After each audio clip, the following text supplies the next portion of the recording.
Amigos del Tribuno, ¿cómo les va? Bienvenidos. Estamos aquí en la redacción de Limache y hoy nos visita el diputado provincial Gustavo Orozco, de quien se habló mucho en las últimas horas, porque en la sesión de ayer presentó un video en donde él alquiló una avioneta y mostró con total facilidad cómo se puede andar sobrevolando suelo salteño desde la frontera norte hasta el subprovincial sin ningún tipo de control. Diputado, ¿cómo le va? Bienvenido. Gracias por la invitación. Un saludo a todos los que están viendo la nota. ¿Cómo surgió esta idea? Usted viene desde hace 8 años planteando este tema de las narcoavionetas, del narcotráfico. ¿Cómo surgió esta idea? Mirá, yo antes de ser diputado provincial, fui jefe de la brigada en Rosario de la Frontera más de 7 años. También fui jefe de inteligencia y fui jefe de un destacamento que tiene mucha influencia en la zona donde se suceden los aterrizajes ilegales, ¿no? Sobre todo la zona de la segunda sección de Rosario de la Frontera, ¿sí? Y parte de la primera. Conociendo esta situación, es que, bueno, a ver, cuando ingresé a la Cámara de Diputados hace 8 años, permanentemente traté de visibilizar el problema, haciendo denuncias en la Cámara de Diputados sobre esta situación. Muchas veces, lógicamente, no te creían, mucha gente no te creía. Mucha gente trataba de... planteó muchas veces al principio era en solitario, de decir, está pasando droga. Sí, no era fácil porque muchos te tildaban, este está loco, mira lo que nos viene a decir, lo que denuncia. Bueno, pasó el tiempo y los hechos demostraron que uno decía la verdad. Entonces, después de denunciar todo esto, lo que hice, entendiendo que la única posibilidad de evitar que siga ingresando droga en la cantidad que lo hace la Argentina, era tratar de clausurar el medio por el cual ingresa la droga. El 95% de la cocaína que ingresa, cuando hablamos de cocaína, que ingresa a la Argentina, ingresa por Salta desde Bolivia, ¿sí? Y usted mira, ¿y de dónde saca ese dato el 95%? Mirá, la última avioneta que cayó en Rosario de la Frontera llevaba casi 400 kilos. Sí. Una persona, las famosas mulas que transportan droga en su cuerpo, por lo general llevan 1 kilo aproximadamente. O sea que necesitas 400 personas para equiparar la carga de una avioneta. ¿Entendés? Es decir, prácticamente una cancha de fútbol llena para encarar lo que de personas para traer la misma cantidad que trae una avioneta. Entonces, si el problema, el 95% lo tenemos en el aire, bueno, tenemos que atacar ese medio de transporte que tienen los narcotraficantes. Solo el 5% pasa por tierra. Entendiendo esto y viendo que no hay ninguna herramienta que hoy las fuerzas estatales tengan a disposición para poder interceptar estos vuelos clandestinos que traen la cocaína, es que entendemos que la única posibilidad que se le puede dar a las fuerzas y al Estado argentino de combatir esto es a aprobar la ley del derribo, ¿no? Es una competencia nacional, ¿no es cierto? Sí. El Congreso Nacional tiene que aprobar eso y el proyecto que se aprobó ayer de declaración y se unificó el tuyo que está desde hace años con el de la diputada Socorro Villamayor. Pero para que la gente entienda, es una competencia nacional. Sí, o sea, a ver, el espacio aéreo es de competencia nacional, la facultad de controlar el espacio aéreo y la obligación la tiene el Estado Nacional. Pero nosotros desde la Cámara de Diputados lo que hicimos fue redactar un proyecto de declaración solicitándole a los legisladores nacionales que pongan en debate y que aprueben la ley del derribo, ¿sí? Imagínate vos que hasta acá todos los programas que se llevaron adelante, como el plan Güemes, el plan Roca, son planes que solamente atacan el narcotráfico terrestre, claro. ¿Entendés? No hay nada que evite el narcotráfico aéreo. Ataca parcialmente, porque de ese 5% que pasa en forma terrestre, atacas algunos y otros pasan. En el caso de la aeronave, a no ser que pase lo que pasó el otro día, que se rompió la aeronave o que se quedó sin nafta en el aire y tuvo que aterrizar de emergencia, ¿sí? Que tuvo un aterrizaje forzoso de emergencia, como pasó anteriormente en la misma zona. Yo era policía, en San Lorenzo, segunda sección del departamento de Rosario de la Frontera, la avioneta se quedó sin combustible en el aire, entonces tuvo que aterrizar de emergencia y rompió el tren de aterrizaje. A no ser que eso pase, los vuelos en avionetas son los más seguros, no sé si me explico. Sí, porque vos explicabas ayer que 1 de cada 100 es el que tiene algún desperfecto y tiene un aterrizaje de emergencia, pero el resto pasa como si nada, o sea, no se lo detecta. Yo hablé con los especialistas en aviación y ¿qué te dicen ellos? Que el promedio, el índice de accidentes que hay es 1 en 100. Es decir, que para que una avioneta caiga tiene que haber pasado 100. Claro. Bueno, acá la problemática, yo con este vuelo que hice, yo me fui, alquilé una avioneta, me fui, boleto del límite, simulé el ingreso desde Bolivia, hice toda la ruta que hacen las avionetas para llegar a Anta, uno de los destinos elegidos acá es Anta. En Anta se produce la famosa lluvia blanca. ¿Por qué? Porque arrojan la mercancía desde las avionetas en fincas y por una cuestión de autonomía esas avionetas pueden regresar nuevamente a su lugar de origen. Otras van hasta Rosario de la Frontera, pero en Rosario de la Frontera tienen que aterrizar porque tienen que reabastecerse. De hecho, fíjate que en todos los procedimientos donde se encontraron las avionetas en Rosario de la Frontera, había bidones donde llevan el combustible para reabastecer, como pasó en este caso. Claro. Mira, eso que estás viendo ahí es parte del límite con Bolivia. Ves que son caminos que unen Argentina a Bolivia. Hay una línea imaginaria en ese monte que divide Argentina y Bolivia. No hay nada que te marque el límite entre Argentina y Bolivia. Claro. Y esos caminos pasan desde Argentina a Bolivia uniendo fincas. Y muchas de estas fincas son del mismo propietario. Pero a ver, algunos dirán, ¿sí, por qué se arriesgan a ir a Rosario de la Frontera y tener que aterrizar? ¿Sabes por qué? Porque avanzan hacia el centro del país, ganan kilómetros, sortean muchos controles. Y en la zona de Balboa, San Lorenzo, Antilla, Horcones, San Felipe, donde aterrizan y enfrían la droga, enfriar se llama hacer permanecer la droga hasta tanto consideren seguro para sacarla, porque venían siendo seguidas, son fincas que se ven favorecidas geográficamente porque tienen salida dos rutas claves. Una es la ruta 3 que va a Santiago del Estero, y la otra la ruta nacional 34. Ambas te llevan hacia el centro del país, o sea, Rosario limita con Santiago, y te llevan hacia el centro del país por donde se lleva la droga o la mercancía hacia los destinos finales dentro de lo que es el territorio argentino. ¿Cuáles son? Son el puerto de Santa Fe y el puerto de Buenos Aires, desde donde por las hidrovías se las envía a otros mercados, el asiático, el australiano, el estadounidense, exportación de droga, europeo, ¿sí? y lógicamente también queda un gran residual por la gran cantidad de droga que ingresa. Es tanta la oferta que queda mucho residual para el consumo interno.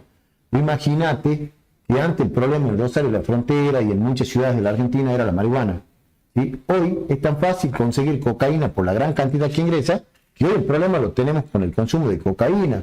Y ha crecido bastante, ¿no? Bastante. Y si crece el consumo de cocaína, porque hay una mayor demanda, también crece algo que es clave, la inseguridad. Totalmente. Va de la mano con el consumo. 8 de cada 10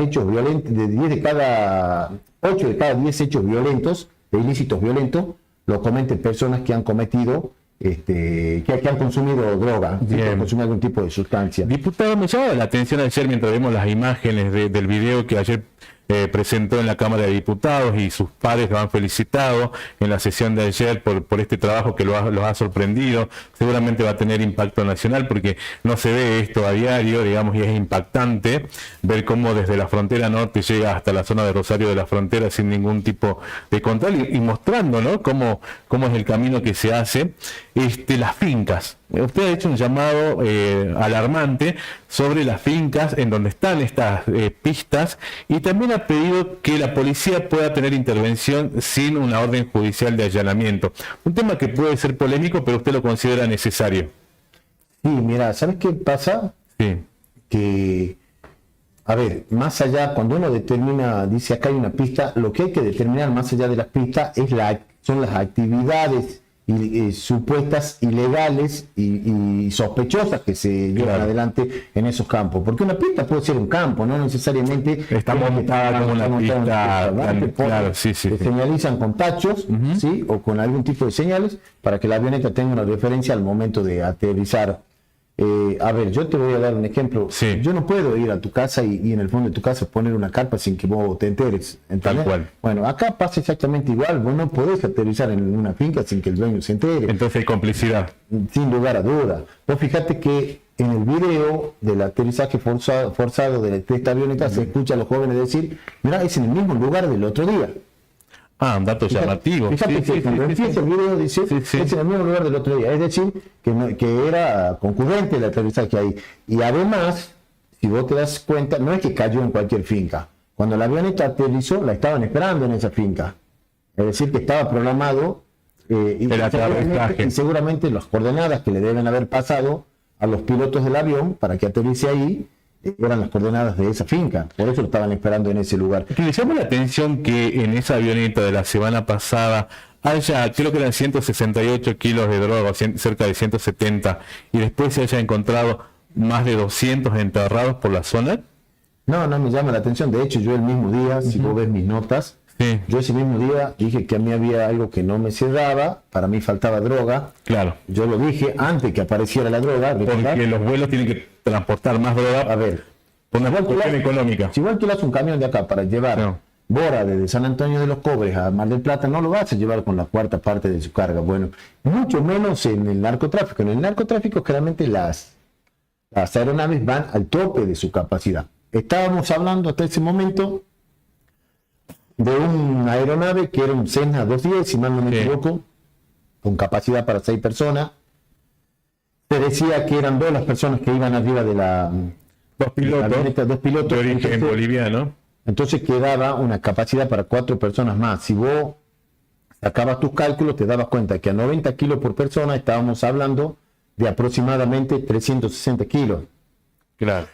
Con lo cual, al secuestrarse 130 hasta ese momento, te dabas cuenta que estaba habiendo un faltante de carga, ¿entendés? Totalmente. Era medio difícil que esa avioneta haya salido de allá con mucho menos de su capacidad. Yo lo que creo que esta gente, con la ayuda de quienes lo esperaban, logró sacar mucha cantidad, la cantidad que sacó, y la enterró. Si vos después pasás a sumar, se terminan secuestrando 364, creo. Tal cual, sí, casi Saca 370. Saca cuenta, eran cuatro asientos disponibles atrás a 90 kilos, 360.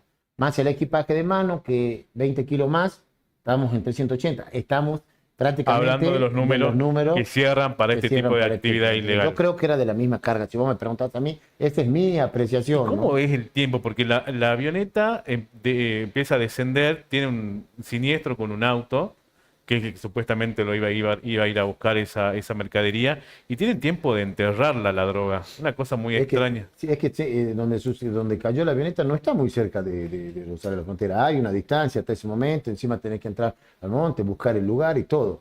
¿Sí? Claro. Aparte, te digo, el auto supuestamente la estaba esperando en la punta de la pista, hasta donde yo tengo entendido. Esos son los datos extraoficiales que hay, ¿no? No sé, bueno, después la justicia tendrá que dar más precisiones. Más detalles de lo que Será la pasó. justicia la que tiene que dar más precisiones. Bien. Lo que sí te digo algo. Acá hay un problema. No hay ningún elemento que evite que estos vuelos se hagan con total libertad. Vos fíjate que es terrible. Yo volé desde Bolivia hasta Rosario de la Frontera. ¿Cómo fue la ruta? Vine por Anta para verificar que no hay control hasta Anta, que se puede arrojar cualquier cosa en Anta. Después fui hasta Rosario de la Frontera. Aterricé en Rosario de la Frontera y eso que yo aterricé en un aeroclub, nadie se acercó a preguntarme qué traía. Claro. Nadie me controló absolutamente nada. Imagínate si en un aeroclub no te controlan, en una pista privada o en una finca, mucho menos. Mira, muchos me preguntan siempre, Chete, ¿por qué las fuerzas no pueden hacer nada en contra de esto? ¿Qué no quieren? Te dicen. Están prendidos. No, están restringidas, ¿no? No, a ver, yo te voy a dar el mejor ejemplo. Vos podés ser el mejor león del mundo, el más fuerte, tener muchas ganas de cazar, pero si tu presa es una paloma que vuela a 150 metros arriba de tu cabeza, ¿cómo hace para agarrarla? Bueno, claro. Acá pasa exactamente lo mismo. Las fuerzas de seguridad están dotadas con autos, motos, camionetas, camiones, pero la droga pasa por aviones, claro. ¿Entendés? Sí, por eso es fundamental lo del derribo, ¿no? Y para que no siga ocurriendo esta frontera coladora aérea directamente, porque pasa como si nada la droga y después tenemos lluvia blanca. Pero sí me llama la atención sobre todo esta connivencia que vos marcás de que hay personas involucradas en las que se aterriza droga en su finca y tienen que saberlo. No tengas duda, o sea, nadie te vuelve a decir acampa en el fondo de tu casa sin que vos te enteres. Bueno, es exactamente igual. Bien. A ver, es una cadena de transporte que se inicia en Bolivia y termina en puntos como Santa Fe, Buenos Aires, y lógicamente, a ver, en cada lugar hay un eslabón. Si aterriza en Rosario y tiene que recargar combustible y bueno, tiene que haber personas que sean un eslabón para llevar el combustible, agarrar la droga, luego transportarla hacia otro lugar y van haciendo pasamanos en las provincias. No sé si me... Bien, y en este circuito, vos que tenés conocimiento, bueno, vivís en el sur provincial, ¿cómo lo vive el vecino de esa zona? ¿Tiene preocupación? ¿Tiene miedo? Digamos, ¿están cayendo en esas redes del narcotráfico? Mirá, los que han sido detenidos ahora son personas conocidas, yo los conocía a los muchachos, son Ajá, muchachos ¿sí? que los conozco desde muy chiquitos, son ¿Quiénes son? ¿Qué hacían? son de Antilla, Ajá. un lugar donde yo trabajé, chicos a los que los conozco de chicos, de hecho uno de ellos creo haberlo tenido en algún momento en la escuela infantil de policía cuando yo era instructor en Antilla, al otro también lo conozco, al otro muchacho también Son lo personas conozco. jóvenes Son relativamente. personas jóvenes, Sí. es una lástima lo que está sucediendo porque se arruinaron la vida a esta altura. Y la verdad que me duele mucho. A ver, hay un dato que no es menor y Sí, que realmente debe preocuparnos a todos. sí, ¿Cuál es? Acá los cárteles que habían operado en la zona, por lo menos en los procedimientos que me tocó intervenir y que conozco, habían sido cárteles bolivianos, organizaciones bolivianas, ¿sí? Que si bien se dedican al narcotráfico, no son cárteles extremadamente violentos. tal cual. No es que no usen la violencia, pero es mínima en relación a lo que Un cártel puede ser mexicano. un cártel mexicano. Bueno, acá la droga tiene el sello de un cártel mexicano. Sí, la cocaína tiene el sello del cártel mexicano, que es el cártel de Sinaloa. Lo que no quiere decir que la droga sea de México, porque en México no se fabrica cocaína, pero sí que la adquirieron en Bolivia y la están llevando bajo su sello. ¿Y cuál es el problema? El cártel de Sinaloa es un cártel, una organización que no solamente trafica droga, sino que además se apropia de los territorios para quedarse con el poder, impartiendo el miedo a través de la muerte. ¿Sí? Es un Sí. cártel muy violento. Entonces, Sanguinario al extremo, de hecho. eso nos tiene que hacer prestar mucha atención, sobre todo al gobierno provincial y nacional, que estamos tratando no solamente de controlar el narcotráfico, sino que Rosario de la Frontera y Salta se convierta en lo que yo dije hace un tiempo. Si vos ves mis notas de hace Sí. 2 años, yo dije vamos caminos a convertirnos en Sinaloa. Claro, ¿Sí? Hace tal 2 cual. años lo dije. Ciudad Juárez también puede ser otro ejemplo, ¿no? Donde Sí, pero justo coincidió con con el cártel de cártel Sinaloa. de Sinaloa. Bueno, en México justamente hay crímenes mafiosos con mensajes claros de los narcotraficantes y justamente de estos carteles que espero que no avancen hacia Salta. Es muy peligroso lo que usted está contando, diputado. Sí, ojalá que se preste mucha atención en esto. Creo que hay que trabajar en conjunto para que esto se controle. Me preocupa mucho por la seguridad de todos los rosarinos, de todos los salteños, del país en general.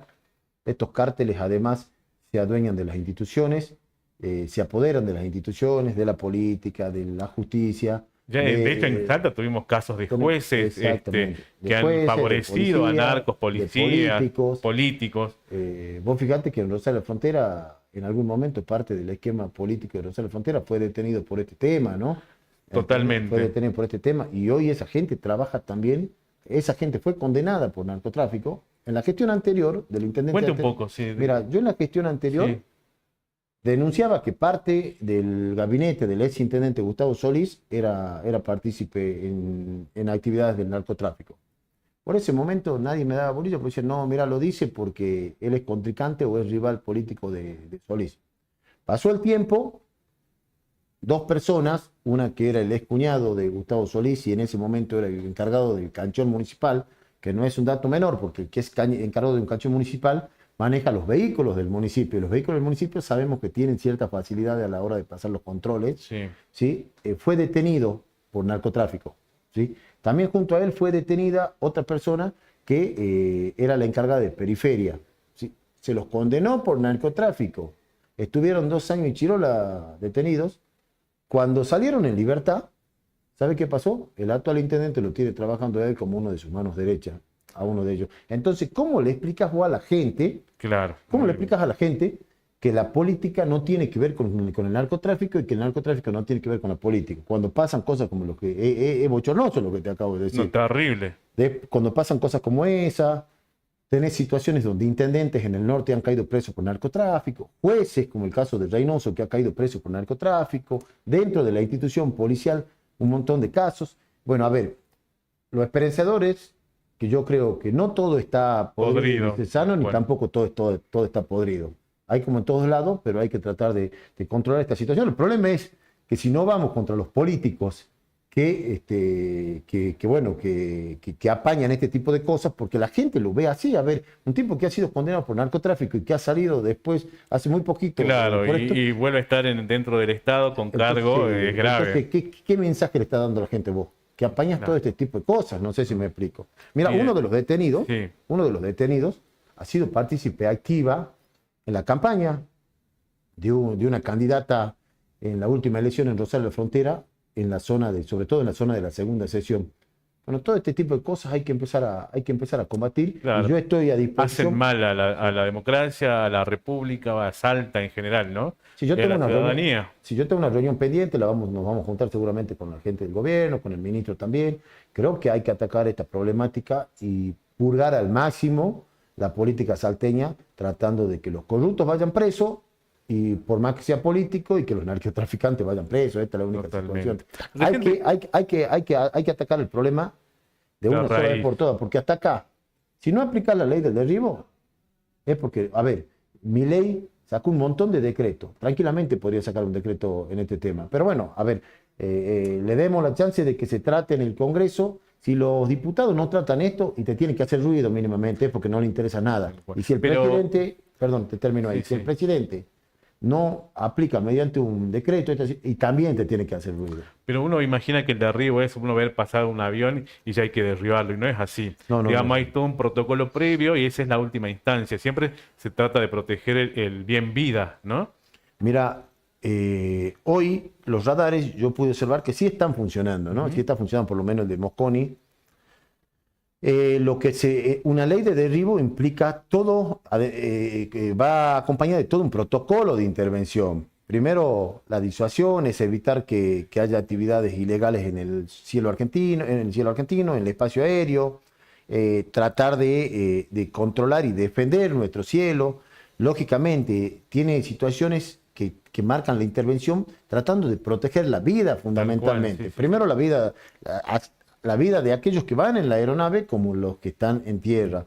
No es que vos vas a ir a que se va a A derribar a derribar cualquiera, no. de entrada, No, primero tenés que ir, solicitar que se identifiquen, tal por cual. ejemplo. En caso de que se nieguen a identificarse, A que tratar aterricen. a que aterricen en zona segura. Y bueno, el último de los recursos, después de utilizar un protocolo bastante amplio, es derribar a las La avionetas, ¿no? avioneta. Es el último recurso, pero hoy no tenemos absolutamente ninguna posibilidad de controlar esto. Vos fíjate que yo volé Sí. desde Bolivia hasta Rosario de la Frontera y no tuve ningún control. ¿En qué Nadie me pidió nada. tiempo? 2 Dos horas y horas. quiero, 2 horas y Bien. media, máximo. No lo conté bien, pero creo que eran 2 horas y media desde el límite hasta acá, 2 horas y Chiroga. ¿Cuándo fue el vuelo? El sábado yo partí desde Salta a las 9, 9:15 de la mañana, sobrevolé la zona limítrofe y después simulé el ingreso y vine hasta acá. La verdad que está muy complicada la situación. Te repito, creo que hay que juntarse y tratar de atacar este problema de lleno. A ver, no solamente en aire, sino también tenés que tratar de ver cómo solucionas el problema de la gente que es partícipe de estas organizaciones en tierra, ¿no? Porque la gente que es dueña de finca, discúlpame la mala palabra, No, no se está bien. puede hacer no se puede hacer el desentendido ni, Claro. ni El distraído, ni mira, hacer la distraído, vista gorda. para no decir otra cosa. Claro, no, claramente es complicidad y connivencia, obviamente, con un delito grave como el narcotráfico. Estamos viendo en imágenes el trabajo que hiciste el sábado, como relatás y lo presentaste ayer en Diputados. ¿Qué sentiste cuando tus padres dijeron te felicitaron? La verdad que un orgullo tremendo, es una lucha de muchos años, y desde hace 8 años también en la Cámara de Diputados, permanentemente tratando de visibilizar este problema. Lógicamente no era cómodo, porque hasta que los hechos no se demuestran, te dicen, che, y este loquito, mira lo que denuncia, las cosas. Y hoy y ayer que masivamente, prácticamente todos los oradores me felicitaran y se acercaran, inclusive Durán Conejo se acercó a saludarme, a Wow. felicitarme por esta situación. Me emocionó mucho y Ujú. me dio mucha satisfacción, porque quiere decir que siempre estuvimos en lo correcto, ¿no? Vos hace 8 años me decís que tenías este proyecto de declaración para que el Congreso apruebe la ley de derribo. Sí, Y también hay que hacer una autocrítica, creo que en la legislatura, los pares, Es decir, che, esperaron 8 años y cuando, digamos, la papa quema, recién se aprueba. Y encima había otro proyecto de la diputada Socorro Villamayor, ¿no? Sí, bueno, creo que los hechos fueron exigiendo, que fueron saliendo a la luz, fueron exigiendo que se tratara esto, y creo que los últimos hechos visibilizaron la situación como yo la venía denunciando, y Sí, fue necesario esta situación para que realmente creyeran lo que estaba pasando y para que realmente nos ocupáramos de esto. Yo estoy bien. contento que mi proyecto se haya aprobado ayer en forma unánime, y esperemos que, bueno, que se Que aplique, tenga eco. que tenga eco, porque es la única forma de controlar esto. Bien. Acá te puedo asegurar que después de que se derribe la segunda avioneta, se soluciona el problema, por lo menos en un 80%. Pasó en Brasil tenían la misma situación, hasta Mirá. que se derribaron una o dos avionetas. Fíjate que el espacio aéreo de Brasil quedó prácticamente blindado. Bueno, este es un problema que, a ver, Ahora hay que cortarlo de raíz, decir, bueno, como hizo Estados Unidos, mira, Estados Unidos entre los 80 y mediados de los 90, en la época de Pablo Escobar, tenía esta problemática en los cielos estadounidenses. La droga llegaba desde Colombia, a través del Pacífico, bueno, por Panamá, ¿sí? Ellos endurecieron las medidas, tanto por aire como por tierra, derribaron avionetas, hicieron explotar las barcazas que traían la droga, y vos fíjate que el narcotráfico tuvo que buscar otra ruta, y bueno, y en esa ruta, lamentablemente, en esa nueva ruta, estamos incluidos nosotros, y Salta, lamentablemente, claro. está en la ruta del narcotráfico, y muchos municipios están en la ruta del narcotráfico. Por eso, cuando yo dije alguna vez, muchos políticos son parte del narcotráfico, y desgraciadamente el narcotráfico antes financiaba campañas. Hoy muchos narcotraficantes prefieren entrar directamente en la política, ¿no? Centrarse en la política. Esto ha pasado. Entonces, creo que tenemos que trabajar conjuntamente todos para avanzar en esto. A mí, yo estoy muy contento, por ejemplo, que el gobernador de la provincia haya pedido lo mismo que yo venía pidiendo hace muchos años, y que hoy sean muchas las voces que se hayan expresado a favor de este tema y que hayan coincidido conmigo.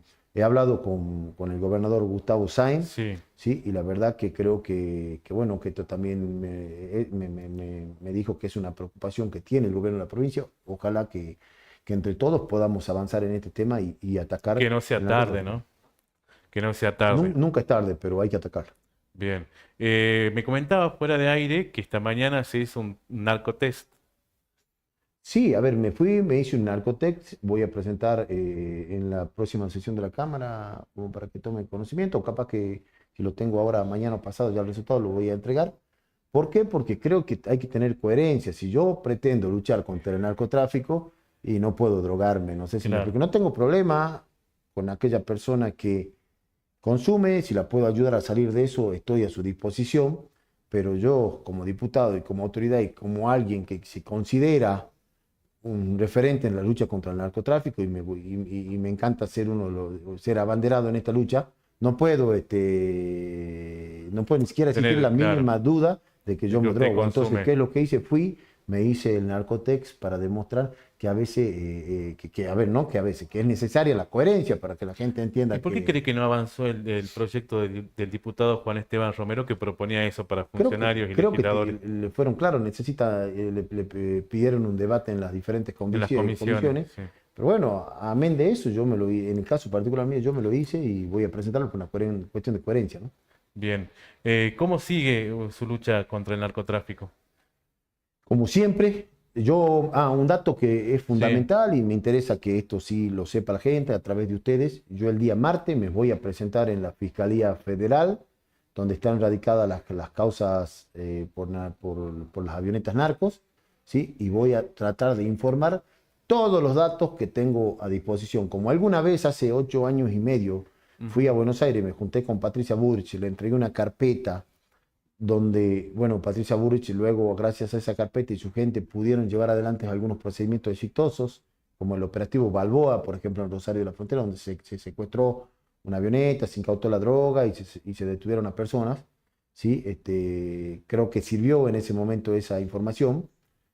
Como alguna vez le aportamos a Jefatura de Policía de la provincia hace ya varios años, una carpeta donde hacíamos un relevamiento con la cantidad de zonas específicas donde pues, éramos informados la gente de la zona, o por la gente que pasaba por la zona, en zonas rurales, de que se Bien. observaban actividades ilegales aéreas, ¿sí? ¿Y ahora Entonces, puede aportar sintéticamente cuáles serían los elementos para la justicia federal? yo voy a ir y voy a mencionar zonas específicas donde he sido informado de vuelos ilegales. Bien, bien.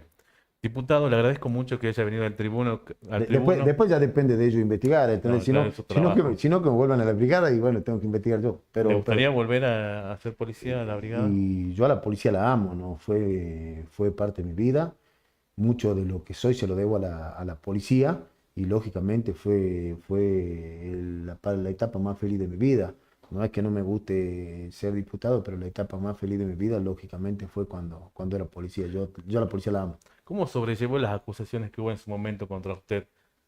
Y como todo, como se sobrelleva todo, cuando vos decís la verdad y estás seguro de lo de que actúas siempre bajo la ley, tenés que esperar, simplemente tenés que esperar. Dios pone todo en su lugar y fíjate que como en este caso pasó mucho tiempo para que los hechos pudieran reivindicar mi nombre, ¿no? O sea, no era fácil que te digan, che, este es el loquito que denuncia por denunciar, que denuncia que aterrizan avionetas hasta que empezaron a demostrarse con los hechos que era verdad, el operativo Balboa, este operativo, la avioneta de San Lorenzo, la avioneta del Bordo, todo en la misma zona donde yo trabajaba, y se determinó que lo que yo decía era verdad. Recién ha cambiado, ¿Son hoy acusaciones recién, falsas entonces? todo está en la justicia y la justicia ha No va a demostrado que determinar.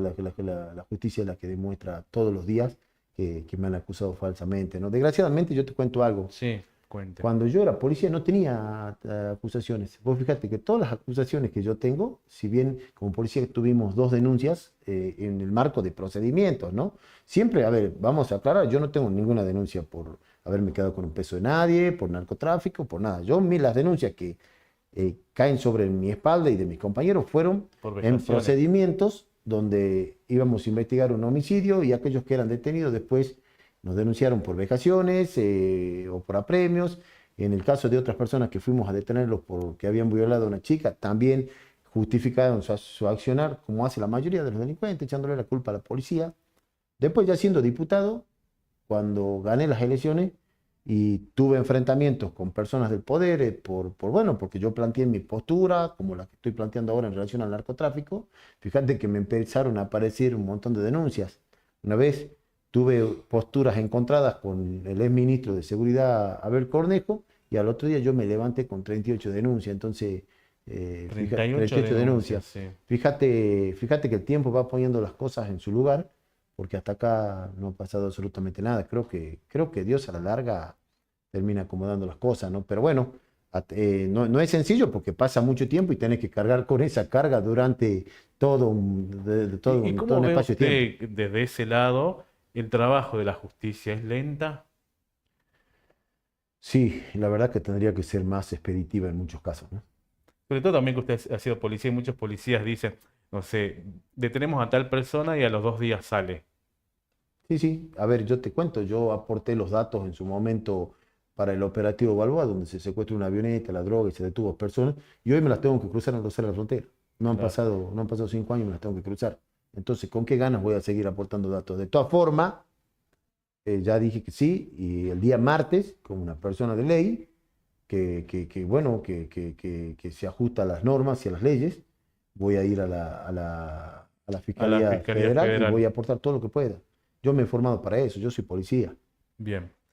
Diputado, le agradezco nuevamente por haber venido. Muchas gracias. Gracias a vos, gracias a ustedes. Y a todos ustedes pueden seguir esta nota en el canal de YouTube del Tribuno, en las redes sociales, en la edición digital también la entrevista completa para leerla, verla y mañana en la edición impresa.